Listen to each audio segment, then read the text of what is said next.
Welcome to Aging Strong, Tufts Medical Center's injury prevention and outreach program that's dedicated to sharing information and resources that empowers older adults. Today's topic is on stress. But before we go into the whole program that talks about stress and how to manage it, I want to give a big thank you to the Quincy Health Department for sponsoring this program. We at Tufts Medical Center are grateful for this partnership with the Quincy Health Department. So back to the topic of stress. I don't think there's anybody alive in the world these days that is not experiencing some level of stress. But according to the American Psychological Association, stress is not so bad. There's good stress that can help motivate us to do something that can help us become a better person. But if stress is chronic and unmanaged, then it's going to impact health and well-being. So today's guest speaker is Joya Pizzuto. She is my counterpart in a way at Tufts Medicine, and she does a lot of outreach and injury prevention programs out in the community for older adults.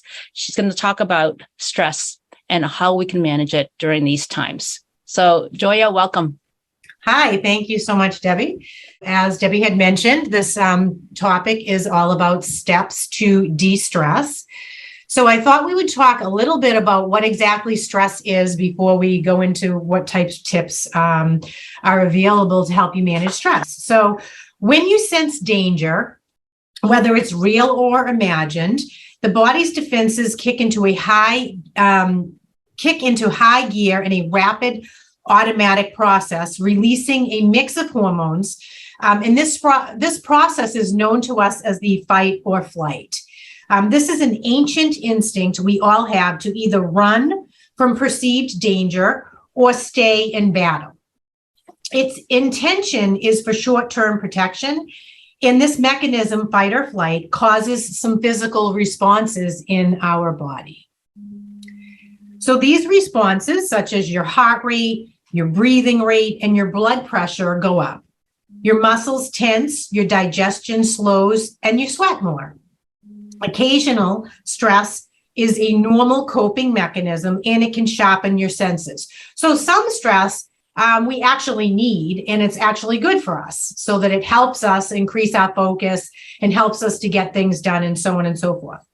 All of these reactions happen so that our body can focus on either running away as fast as we can or staying and fighting, right? So although we are no longer running from saber-toothed tigers, many of us live in a prolonged state of fight and flight, generating stress in response to bad traffic, criticism from a spouse, the news, work-related stress, financial issues, disagreements, and so on and so forth. And that day in and day out stress can become chronic, excuse me. And chronic stress can lead to a host of health issues. So let's take a look at what chronic stress may contribute to. So high blood pressure, sleep difficulties, teeth grinding, chronic fatigue, headaches, muscle tension, digestive problems, increased frequency of colds, worsening of asthma, inability to concentrate or focus, changes in your mood, such as maybe having more anxiety, feeling more depressed, or even more angry, skin problems. A lot of people can break out in hives, and obesity.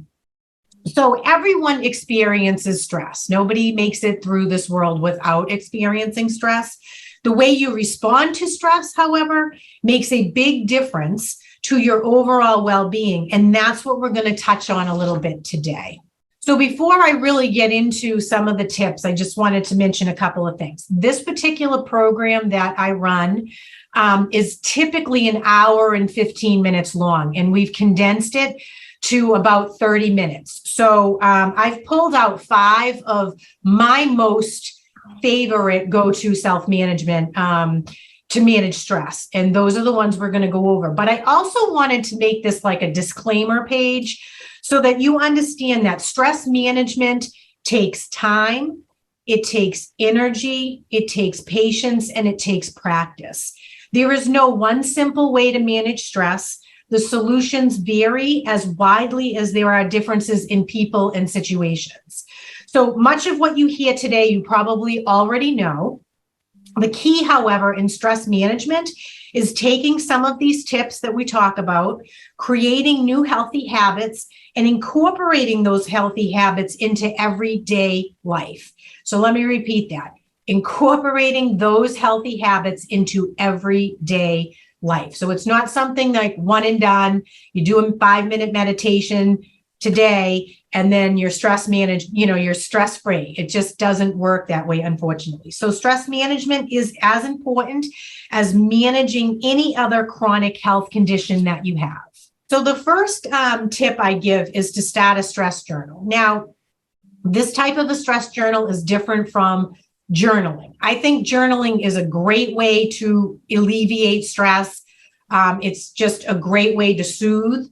But this type of a stress journal is really writing down something that stressed you out, your emotional and physical response to it, how you reacted, and then kind of looking at how you reacted to that and finding ways to react differently or act differently. And so this is just an example. So, traffic causes a lot of people to feel extremely stressed. Particularly if you're going someplace and you're running late, right? So this particular example is you're late for an appointment and then boom, you get onto 95 and you're stuck in gridlock traffic. So you start to feel that emotional and physical response in your body. And for everybody, it can be very different, right? So this particular situation is the person maybe is having some negative self-talk like, oh, I'm so stupid for having left late. Why didn't I leave on time? I'm never going to get to this appointment. I've been waiting 6 months to see this doctor or, whatever the appointment is about. Then you start to feel maybe a little apprehensive and angry, like what's going on up ahead? I can't see, is there an accident? What's causing this backup? And then you might feel like your jaw clenching, your muscles, you might be squeezing the steering wheel. You might feel yourself, burst out into heat. Maybe your face gets red. And then your reaction might be you start yelling and beeping the horn. And we've all been in a traffic jam where like nobody's moving and you hear that one horn beeping, right? And it's kind of like, that's that person's way of coping with feeling extremely stressed. But, you might start rolling your window down and yelling out, move, what's going on, or whatever. And so at this point, later on, you want to sit down and really assess and write this down in, on a piece of paper, such as journaling. The stressor was caught in traffic. Your emotional and physical responses were as listed here, how you reacted, and what could you do differently? So if you know for a fact that getting in traffic causes you a lot of stress, you need to work out a plan prior to that happening, right? So maybe you leave on time. So if you know you have to get onto the highway and there's usually always traffic, maybe you want to leave and give yourself a window of time so that you really aren't running late, right? Maybe you want to use a GPS system that helps you avoid traffic so it'll navigate a different way for you to go if you do get stuck in traffic. Maybe you want to have hands-free opportunity to make a call to your doctor's office. I say hands-free because we don't want people dialing while they're driving. To make a call to say, I'm going to be late, or I'm stuck in traffic, I'm on my way. And then perhaps you have some soothing music available that can help you quiet down. And it doesn't even necessarily have to be soothing music. I mean, for me, I like classical music, but if you like country music, something that really takes your mind off of sitting in the traffic like that, so helps you to not feel so agitated. And then simply using your breath. Take a breath in and out, take another one and another one and another one, right? We automatically breathe, but just noticing your breath can help you calm down. So this is a really good way. And I do say it's not something that you have to do forever, but at least for like the first 2 weeks of you really trying to figure out how to manage your stress, start to figure out what actually your stressors are. And this journaling is a really great way to do it, because oftentimes we may have different stressors that act differently within our system. So we may emotionally and physically respond differently to different stressors. So being in traffic might cause somebody to be angry and yell, whereas maybe having an argument with a loved one might cause you to go and eat a sleeve of Oreo cookies, right? So we want to just make sure we know what stresses us out and how our bodies emotionally and physically respond to it. So starting a stress journal is a really good idea.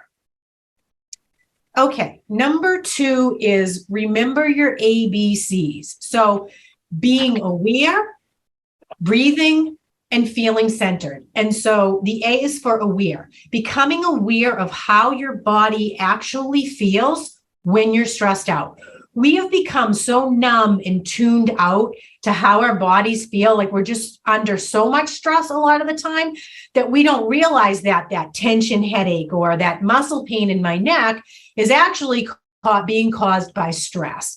And so becoming aware of how your body feels in a stressful situation. So you hit a stressful situation, stop and just say, what's my body telling me? How am I feeling, right? And then as soon as you become aware that you're in that stressful situation or your body feels stressed, just take a breath. It's that simple. Breathing is probably the best way to help you manage stress internally, right? So you just take a breath. And then lastly, feeling centered. I like to use the word grounded, but I felt like ABG didn't really go as well as ABC. So, because it's kind of easy to remember those things, right? So becoming aware, using your breath, and becoming centered. In other words, centered just means being present in the here and now, being in this moment. That's the only moment we have, right? So being present right now. So, like a tree, if we think about being grounded or centered, think about a tree and how its roots are planted deep into the earth, right? So when a storm comes along, it just bends and it's a little bit flexible, but not totally collapsing, right? Or we hope not, at least from just regular storms anyway. So that's how we want to imagine being centered when we feel stressed out. And so I'm going to do a breathing exercise with you because I feel like this is going to be helpful. So I'm just going to move to the next slide. So we're going to do belly breathing. And I'm going to walk you through a little bit of a guided meditation. But first, we're going to go over how exactly you do belly breathing. And so belly breathing is also known as diaphragmatic breathing. You might have heard it that way, or abdominal breathing. And it's really, we're not necessarily using our belly. It's just our belly expands because our diaphragm moves down. And you can see that sort of on the diagram here on the page. So just get yourself seated comfortably feel yourself get into the chair. And I want you to place one hand on your upper chest and one hand over your belly button. So right on your belly. And then I want you to take a breath in through your nose and allow your belly to expand more than your chest. So you might feel some movement in your chest, but I want your belly to move more. And then release that breath through your lips. And you can use pursed lips if you like, which is basically like sucking through a straw or whistling. But if you do this out in public, because you'll be able to do belly breathing out in public, or anywhere you want to. Obviously, you won't have your hands on your chest and belly, but you can do it anywhere, and it is very good for relaxation. So let's do a couple of breaths like that, and I'm going to have you just close your eyes as well. So breathing in through your nose and out through your mouth, feeling that belly expand.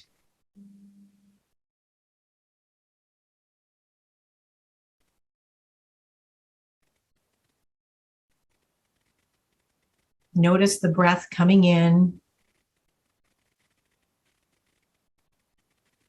Notice it going out.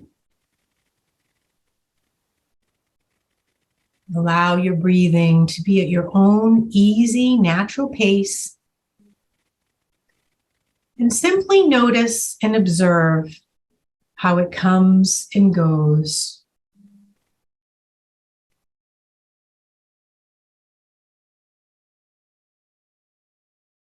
Imagine your breath is like a flowing wave. Inhaling, feeling your belly rise. Exhaling, feeling your body relax. Welcoming each breath.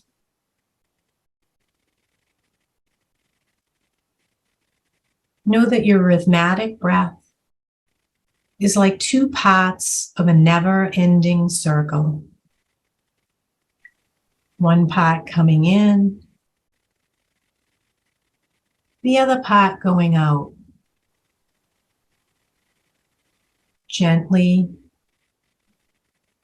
easily, and effortlessly.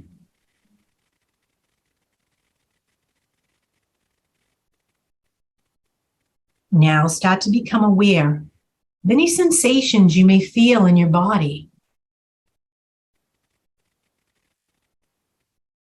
What's your body telling you?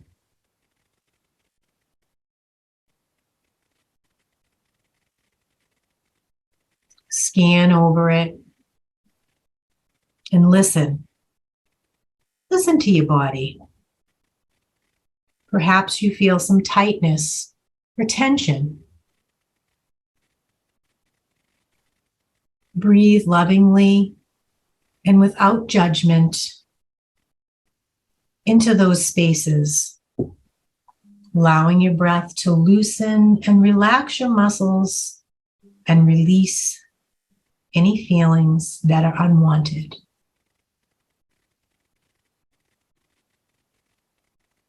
Breathing in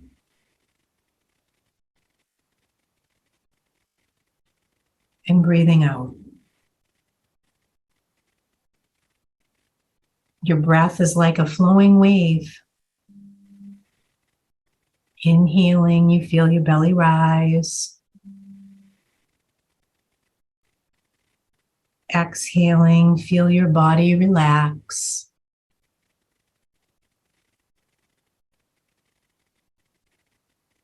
Be aware and breathe into any physical sensations you may feel. Know that your body and mind are connected and are here in this present moment.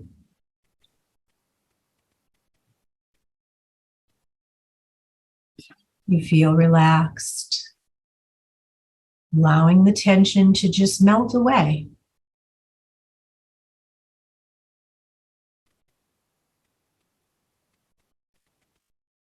I'm going to give you about 30 seconds on your own with this breathing practice,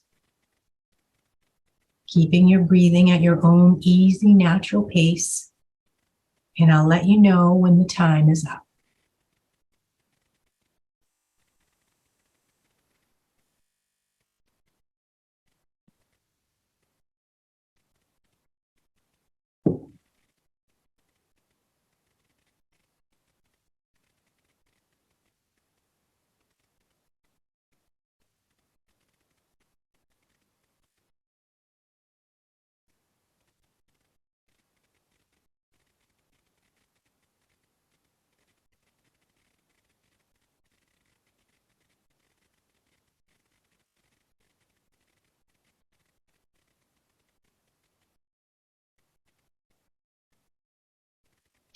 All righty.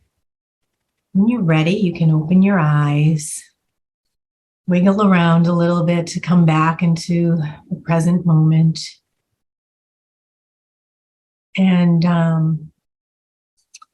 so a couple of things. When you learn how to do belly breathing, you don't have to keep your hand on your belly and your chest. Once you get the hang of just allowing that belly to expand, it's just a very rhythmic feeling if you can get into it. And it takes a little bit of time and practice to feel that way. And sometimes doing belly breathing is more comfortable laying down because it's easier than sitting up, so that, you might have a pair of pants on that might be a little bit tight around your waist, or your organs aren't all squished so that when you breathe, it feels a little bit easier. So practicing belly breathing laying down when you first begin is a good way to do that. So before I move on into the next tip, I just wanted to ask if anybody had any questions about belly breathing. I know my voice is not the most relaxing voice, so I always say, find a guided meditation that you enjoy listening to the person's voice and the music in the background and so on and so forth. So before I move on, I don't know if anybody had a question, and if not, we'll just move on. No question, but a positive comment. That was very relaxing. Thank you. Oh, good. I'm glad you enjoyed that. Yeah. Okay, so let's move on to exercise. So exercise is one of my favorite wellness activities, and I put it in every one of my programs that I run. Because it has so many benefits. So physical activity helps bump up the production of your brain's feel-good neurotransmitters called endorphins. And everybody's probably heard about that. It helps improve your mood, right? So endorphins release, it helps improve your mood.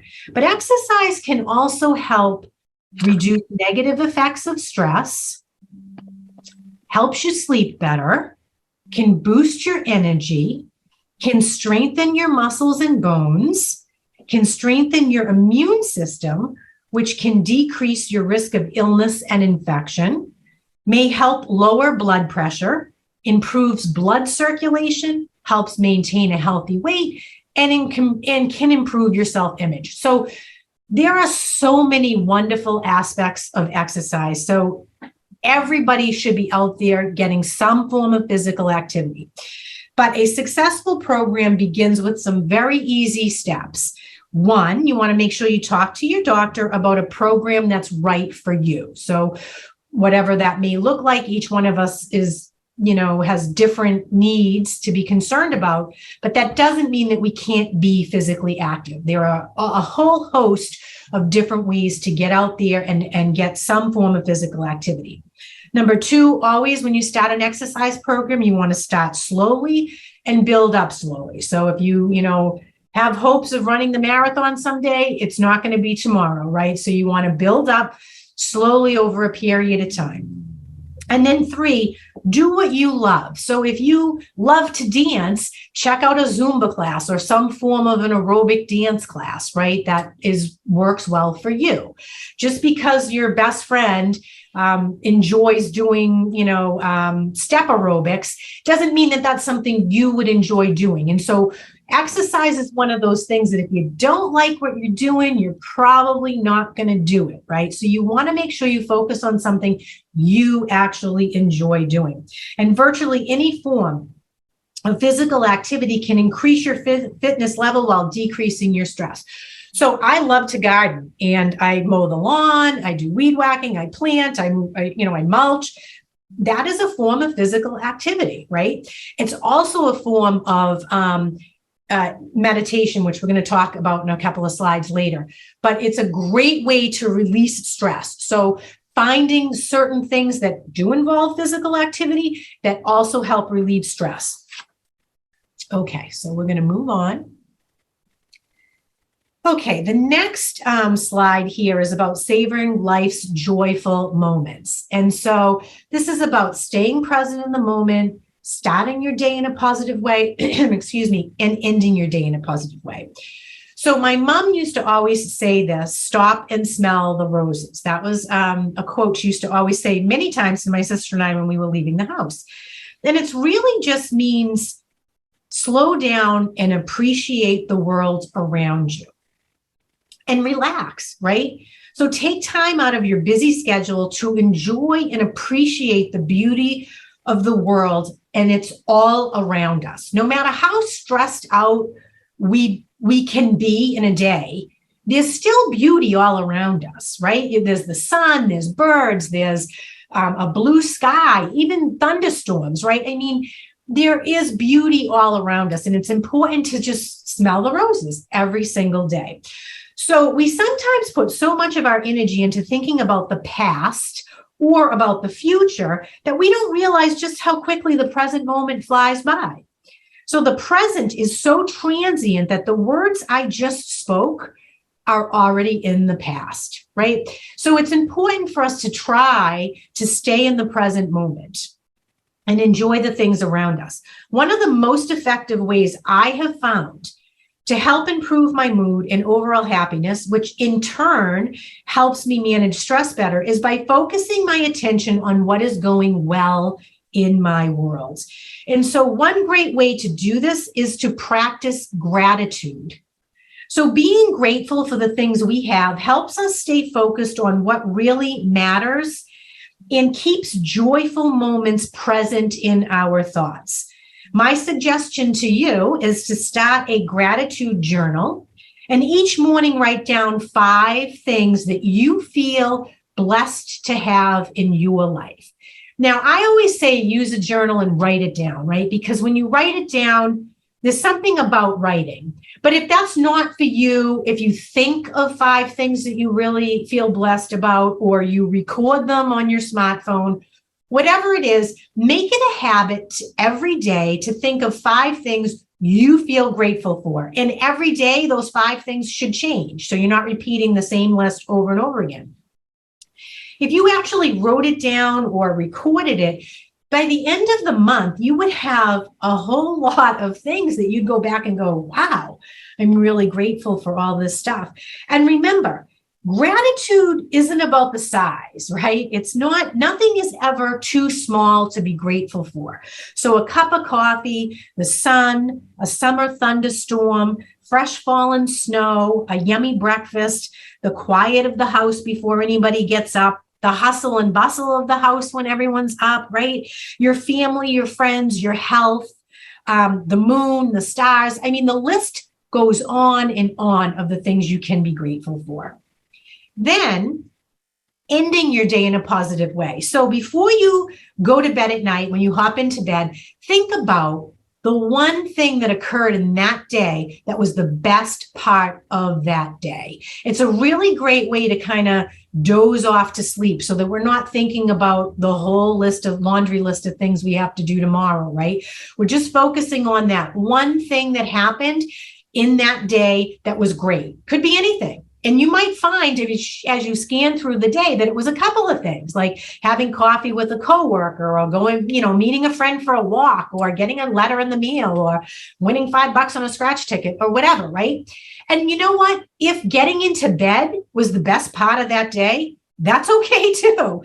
It's just about really starting the day positively and ending it positively, and then trying to keep that in between positive as much as we can. Not saying there isn't stress around us, right? We all have stress in our lives, and that's important to remember.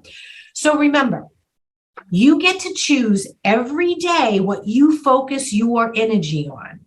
Even if you have stressful situations, you can choose to focus on the solutions to those stressors, right? Or you can focus on the negative aspects like worry and anxiety. So which one sounds better to be focusing on, right? Those solutions, positive solutions to something, or worrying and anxiety. And that can help us, savoring those joyful moments and remembering gratitude and things, that are going well in our world, help us manage stress. So learning to relax and recharge. So this is kind of, we're going to talk a little bit about meditation. So with regular meditation, your body releases stress and reverses the effects of the fight or flight response.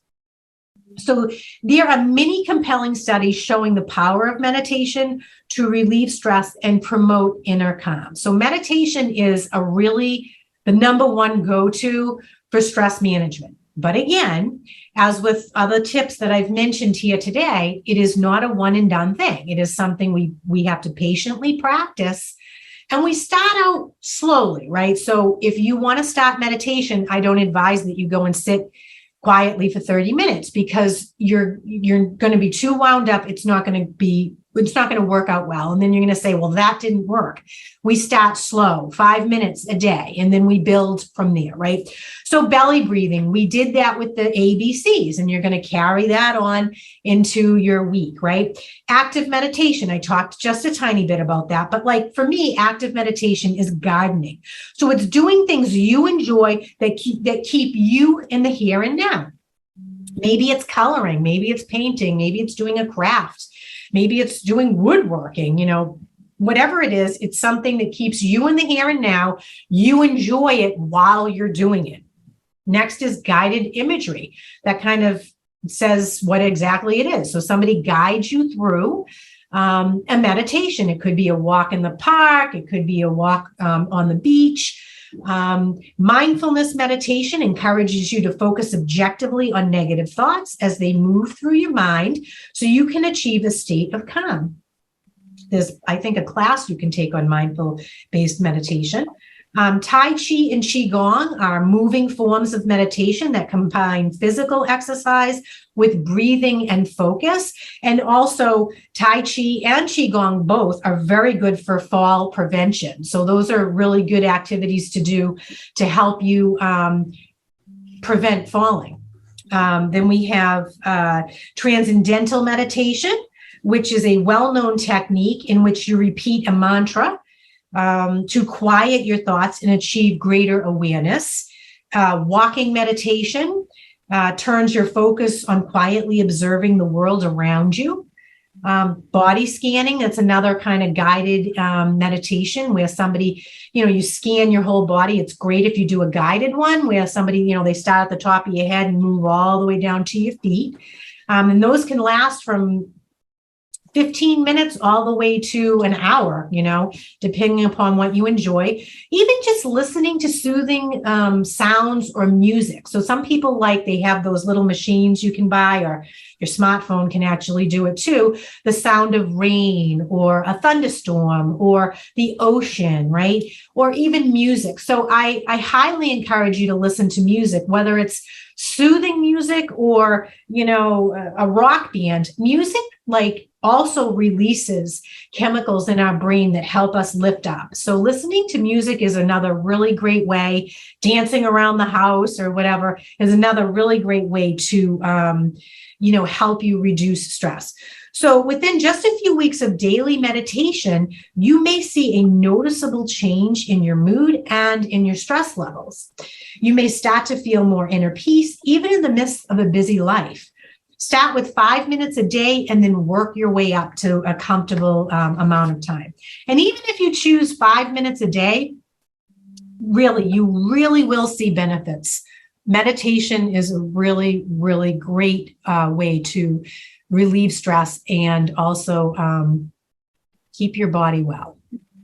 Okay, so now we're just going to talk a little bit about depression and mental health. So there are times when life really can get us down, and no amount of exercise, meditation, or bubble baths is going to solve the problem, right? So stress can leave you feeling like your life is out of control. And over time, chronic stress can lead to depression. So if you feel down for weeks, you should talk to your healthcare provider or a counselor. Depression is an illness just like diabetes, and it's not something you can snap out of and it can be treated. So that's important to realize that not everything is cured through meditation and so on and so forth. So with that, I'm going to hand it over to Debbie for a Q&A. Thank you. You wove so many different elements of mindfulness there and physical activity and gratitude. A lot of really research proven practices that really have shown that if we just infuse a little bit of those during a day, it can really make a big difference. So I do have some questions for you. Now you typically do a lot of programs for the aging adult. Yes. Yeah. And when you do this type of program on stress, what types of stress do the people in your programs usually feel comfortable sharing? Sure. So everyone's stressors are vastly different based on circumstances such as environment, lifestyle, availability of resources, and finances, just to name a few things. But I have heard commonalities around stress being brought on by loss or grief. I have heard it about worrying about health issues, being a burden to family members, not being able to live independently, like staying in their home that they've been in for 30, 40, 50 years. That's a big stressor. And then also stress around transportation. So if they decided to give up their keys to their car, they worry, like, how am I going to get around? You know, what are my options for transportation? And all of those are stressors. Those are legitimate stressors that I hear a lot about. As far as those stressors, do they have any resources that's available for them? And how do they manage their stressors when they know that something, like, say, if they need to go to a doctor's appointment and they don't have a car, Yeah. you know, what type of resources would they use to help take care of that situation? Family or friends could potentially drive them to an appointment. There's also the MBTA, the Ride, which is a program that's, I think it's done by like according to somebody's finances, but they do have to make a payment for that. There's also local senior centers offer transportation to local doctor's appointments, grocery stores, and things like that. So those are some of their options. But, you know, having more options for older adults in transportation, I think, is an important thing that we should all be working towards. Yeah, I totally agree. And they also, you know, a lot of people use friends and family members to have conversations with. I know when I was doing community work, a lot of my community work has been reeled back because of COVID. But when I was going really out into the community daily, a lot of people would talk to me about the stresses that they had, you know. So people utilize healthcare professionals, they utilize family and friends. And then I do also have people who are honest and say, you know, sometimes I eat ice cream or I eat Oreos when I feel stressed out, or, you know, I mean, not everybody gravitates towards healthy ways to manage stress. And that's why it's important to even attend a program like this to learn ways that you can manage stress in healthy ways. Have you been finding that the participants who attend your programs, do they seem more stressed since COVID has started? Yeah, absolutely. So COVID has stressed out, I'm going to say, people of all ages, children, teenagers, adolescents, young adults, old, you know, middle age. Everybody has been greatly affected by COVID. And so, yes, seniors have been affected by COVID, especially with the worry of getting COVID and getting sick. The worry about, you know, should they get the vaccine or not? Most seniors that I have spoken to have gotten the vaccine and the booster and so on and so forth, but people had concerns around that. They also have concerns around still going out into crowded spaces. So returning back to the senior center with people not wearing masks, should they wear a mask? So COVID definitely has made a lot of people very stressed out. And we're seeing now a lot of mental health issues because of COVID. So we're starting to see those based on what happened over the last few years. Why do you think that is so? The mental health issues are climbing up, especially in the adults. So I think because for, you know, well over a year, people were isolated. You know, so people weren't going to senior centers, they weren't going to the movies, they weren't going out to dinner. And so their regular routine was greatly changed. And then it's tough to like go back out into society when you've been away from it for so long. And then, of course, that whole fear about being sick, and then hearing about healthy people who passed away from COVID. And you know, adding to that, you know, 70, 80-year-old people, they worry about, you know, hearing about friends or family members who got very sick or passed away. And those things are very, very stressful for people. And it changed our whole sleep pattern. Mm-hmm. And people weren't getting, routine. Routine was changed. Even if a person's routine was like get up, shower, get dressed, and go to the senior center, it just changed our routine. And so we might have been staying up later and wearing our pajamas all day and those types of things. And so it changed the routine, and it's hard for people to get back into that routine. Even children, it's been difficult. Yeah. Yeah.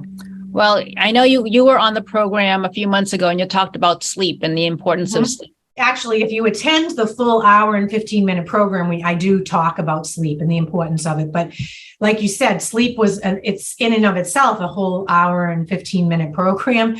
So it's tough to add that in. But sleep is, critical, just as critical as taking care of stress management and any chronic health conditions you have. Sleep is very important. Yeah. Yeah. Well, we all know what it feels like when we lose sleep and how we perform and how we are with, as far as talking with other people or our self-talk. It just makes it so much harsher with less sleep. Yep. And then, if you keep on not sleeping well or not having good quality sleep or not getting the right amount, it just becomes it makes the whole situation worse.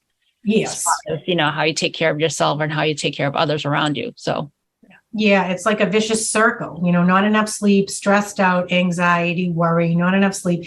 It just goes around in a circle, and you have to break that cycle, and that's why, attending the sleep program and learning ways to manage that, attending a program like this for stress, and learning ways like even if meditation 5 minutes a day can start to help you with that. It might even help with sleep if you do a meditation in the evening before you go to bed. That can help you sleep better. Yeah. And I love how you talked about different types of meditations, because people, there's this misunderstanding that in order to meditate, you need to be sitting down, everything has to be quiet, you need to empty your mind, because that's really impossible. Oh. So there are different types of meditations. Yes. And it's important, really important for people to realize that, like the belly breathing exercise that we did, you could do that in the grocery store, standing in line. If someone in front of you has, 100 items and you're in the 15 item or less line, right? And you get kind of worked up, you can do that belly breathing right there and you're standing. So yeah, it's important to realize. And also, you don't have to sit in any crazy position. You can lay down, you can stand, however you feel comfortable. Meditating is how you can do it. You don't have to breathe any particular way. Belly breathing is really good because it does help relax your nervous system. And we should all be belly breathing anyway. Instead of chest breathing actually causes more anxiety. But yeah, meditation doesn't have to look any particular way. It just looks the way you want it to look. And it's important to remember that your mind is going to wander. If you do 5 minutes of meditation, you'll probably have 1,000 thoughts run through your mind. It's simply just to remember when you catch yourself thinking about that, gallon of milk you have to pick up, or, the laundry you have to do, just bring yourself back to that breath. And just remember, it's like that flow, that wave, and you can feel it coming in and out of your body. And it's very relaxing if you can do that. I love that. Well said, because some people would think that when they try to meditate and then their thought starts to wander, then there's that inner voice that says, I just messed up, or I can't do it. Or that person looks like very serene and peaceful. How come I can't do it? So, that inner critic starts screaming in the mind. So I'm glad you mentioned that. Yeah. And also doing the belly breathing, lying down, again, associating it with sleep can actually help a person fall to sleep. Correct? Yeah, absolutely. I use it a lot. I use meditation at night a lot because I do have sleep troubles, but I do use meditation a lot. And I really enjoy thinking of it as like a wave. So I can feel it coming in and filling my belly and then coming out. And it to me, that rhythm that I get into is very relaxing. Your ABCs, how important awareness is. Very important. So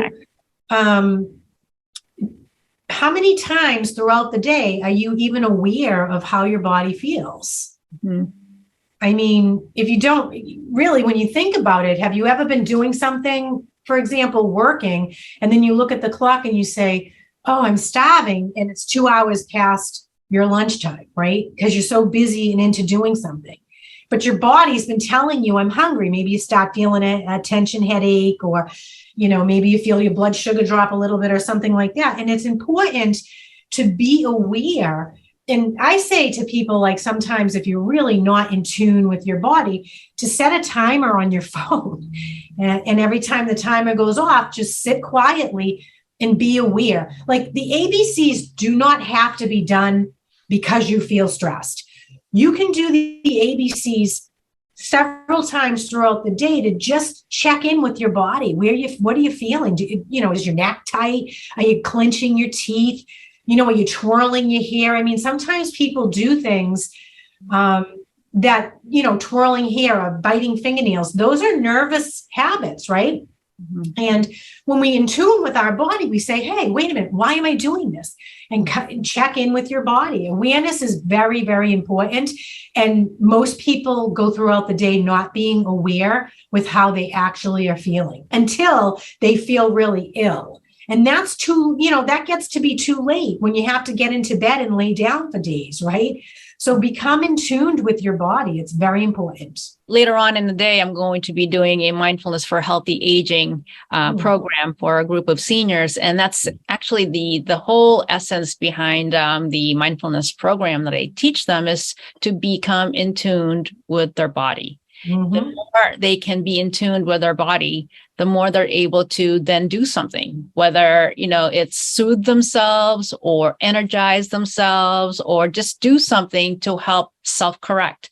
And how important it really is to be in that routine where you could be doing something and then just noticing, okay, I feel like my voice is starting to get louder and my shoulders are starting to get, a little bit tense. I feel like I'm starting to get angry. So it's just, doing this self-awareness is so important, because then you could do stress management on real time. You're not allowing that stress to compound and become chronic stress.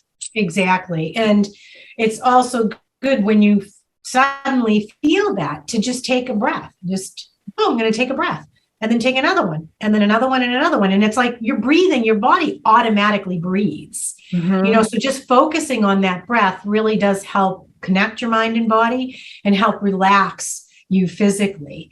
And that is important. Yeah. As you were talking, I had this memory from the past when I was doing bedside nursing, and how a family member was very angry, and approached me. I wasn't taking care of that family member's family, but I was in charge. So that person, the family member, approached me, and I could tell how angry and irritated that person was. And I was able to catch myself and not be intimidated. And what I did was, instead, I took some nice deep belly breathing. Mm-hmm. And I really made sure that the person knew I was paying attention to him. But at the same time, I was managing my breath. I was taking nice, deep breaths. Yeah. And as I was doing that, I noticed that family member saw that I was taking deep breaths. Yeah. And seeing me do it, he started taking deep breaths. Right. And after a few seconds, I felt that there was a softening in him, and he was able to de-escalate himself. And that was just because I was taking deep breaths, because I was starting to get a little bit nervous. Sure. And so, watching another person take deep breaths is also very helpful. Mm-hmm. It's that enduring effect. Absolutely. And the person that was, yelling, had they have done a journal exercise after that happened, they would have realized, what are some of the things, like they were probably frightened. A family member was probably sick or whatever. They were probably frightened, and fear sometimes creates anger. And so it's good to be able to say, gee, when I get afraid or I don't know what's going on, I get defensive and angry. And then going back to what can I do when I feel those feelings coming on? And again, breathing is a great way to do it. And then having a list of other things that you can do too, walking away from a situation or, maybe telling somebody that I feel really upset. Things like that can be helpful too for stress management. Definitely. The breathing can get you grounded. Can you tell me about the stress journal? Because when you put that on the slide, I was like, that is so brilliant. Again, it leads to teaching the person to become self-aware. Mm-hmm. Tell me more about that. And do you use it yourself? I do. I actually don't have to use one anymore because I've become more in tune with what are the things that stress me out. So it doesn't mean that I don't have stress in my life because I have stress every day. But it's just that I know that there are certain things that really stress me out. And so I've learned what those things are. And instead of going into a fight or flight response, which for me used to be like feeling very defensive and getting, angry, I choose to immediately do the belly breathing and sometimes walk away from a situation. But doing the journal is important, at least for the first 2 weeks, just to see what exactly is stressing you out, because sometimes we don't even know. How many times throughout the day are you going in and out of the fight or flight? Like you might be at your desk, working on something and all of a sudden have a panic that you're not going to finish it in time to hand it over to your boss. And then you start getting all worked up and then your mind starts going through things. I'm going to get fired. This isn't going to work for me. Whatever I'm doing, this is dumb. All of those types of things. And really, stress can be real, a real stressor, and it can be just an imaginary stressor that you've created. So you can't get something done and you start panicking about it. Then you start thinking negative thoughts about it, and that can stress you out. So doing that type of journaling, and it doesn't have to take a long time to do. Like keep it simple. Like just had an altercation with my boss. How did I react to it? I got really upset and yelled at her, and then figuring out how can I manage the stress when this happens again? Because chances are, if that's a stressor for you, it is going to happen again. So doing that, you don't have to do it forever because you'll become more aware of how your body reacts to stress. Like, do you feel your face get flushed? Do you feel your hands tighten? Do you feel your jaw clench? Those are the signs that your body's telling you, help, like do something, or I'm going to go into complete fight or flight and all of those hormones are going to be released and it's just not healthy. Mm-hmm. So think of healthier ways to manage it. And maybe adding in any type of situation that was happening in your life around that time that could have really set you off even more. It could be, worrying about a sick, family member or, stock market crashing or something like that. Right. The hour-long program, we do talk about like even small hassles, like losing your house keys when you're running around trying to get out. But if you have like a family member who's sick and you're worried about that, and then you've got some stuff going on at work, and then you add in, spilling a glass of milk, that can be like the thing that you're like, you know what I mean? And so it's important to remember that stressors come in all different shapes and sizes, right? It can be small stressors, but if you've got a bunch of other ones, even if they're small, that can lead to greater stressors. And again, becoming aware of how your body feels throughout the day, a number of times during the day, can be helpful. I love how, we talked about how stress is not bad. It's not really a bad thing all the time. It's perceived, something that's perceived, right? Yeah. But also there are good types of stress. Our body needs stress sometimes to get us to move in a direction, right? If you even think of the fight or flight response as, say you're crossing the street, right? And you notice a car coming really fast down the street and driving erratically, and you have to jump back up onto the sidewalk. That's your fight or flight response working, right? it's so fast. Your body kicks into gear, sends out those hormones, and it makes you able to run back onto the sidewalk. And then you get up there and your heart's beating and you're breathing fast and your hands are all sweaty, right? That's the stress response. And we're seeing that more and more. In a situation like that, I need that to get out of the way, right? Or sometimes I need something to move me forward, and that fight or flight helps me do that. But when that fight or flight is happening because I spilled milk on the floor or because I'm in traffic, then we really have to think about, I'm damaging my body. And I need to do things to calm it down so that that's not that type of releasing those chemicals and, eating a box of Oreos or, because I've done that. I've been stressed out over health issues with family members and food was my emotional support, So you just have to think about what you're doing and do something more healthy once it becomes a habit, your brain will automatically react like that. Mm-hmm. Instead of going for that box of cookies, you'll just automatically do breathing, or walk away or whatever. And that's good. You mentioned savoring the moments, enjoying life and, stop and smell the roses. And how I love how you talked about how important that is and could be big or small, and how there's so many different things that we could be grateful for. Absolutely. And so, I don't do the stress journal, but a long time ago, I did a gratitude journal because that's when I first learned about the power of gratitude, how it can really, it's an instant happiness booster, and people who practice gratitude, they live longer. And so I wanted to incorporate that into my life. So I started a gratitude journal and I did it at night. And I found that it helped me sleep really well because it helped me stop worrying. It helped me put my mind and my body at a positive state where I felt like there was something good in life. And so I was able to help me sleep really well. So what other, besides bringing awareness, the ABCs and exercises and meditations and savoring the moment, we have a couple more minutes left. Is there another de-stressing type of activity or practice that you might want to, share with us that's not covered in your presentation today?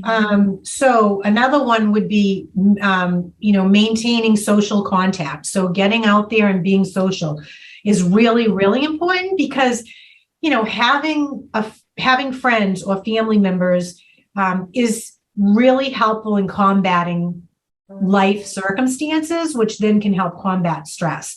So when you share a problem with somebody, it becomes half a problem because you shared it, and maybe you can get some resources from that person in terms of helping. And sometimes you just feel better. Obviously, you want it to be somebody trusted, but socializing, going to senior centers or a community center and joining or doing activities that you enjoy doing that involve other people. So getting out of your house and out of isolation is important. Very important. I mean, you can take class, I have a 95-year-old friend who learned to play the ukulele during the pandemic on YouTube. He bought a ukulele and learned to play it on YouTube. But, it doesn't matter your age. You can be any age and learn how to speak Spanish or French or Italian or whatever. You can go and take classes, and it's a great way to just get out there and keep your brain active, right? But also be social with people. And so I feel like socializing with trusted friends and family and in a supporting environment, a learning environment, is really important for stress management. Stress is something that, it's a part of life. And there's good stress, bad stress, little stress, but there are different ways that we can manage it.